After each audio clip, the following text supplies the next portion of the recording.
বড়সড় কোপ আমজনতার পকেটে। ত্রিপুরায় আকাশ ছোঁয়া পেট্রোল ডিজেলের দাম। ত্রিপুরায় আরও এক দফা বৃদ্ধি পেল পেট্রোল ও ডিজেলের দাম। গত কয়েক সপ্তাহের মধ্যে দফায় দফায় জ্বালানির এই মূল্য বৃদ্ধিতে স্বাভাবিকভাবেই নাজেহাল দশা সাধারণ মানুষের। নতুন এই দাম বৃদ্ধির ফলে মধ্যবিত্তের পকেটে যে বড়সড় টান পড়তে চলেছে তা আর বলার অপেক্ষা রাখে না।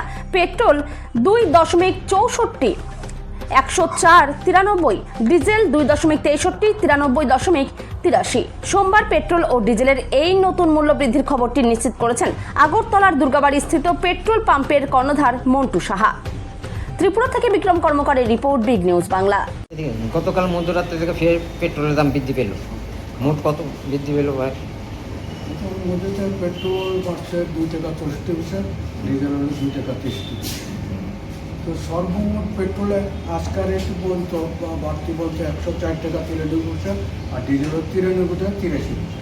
তো সর্বমোট 15 তারিখটা বাড়ছে 4 বার বাড়ছে। আজকাল পেট্রোল 60 টাকা 43 পয়সা, আর ডিজেল 60 টাকা 30 পয়সা।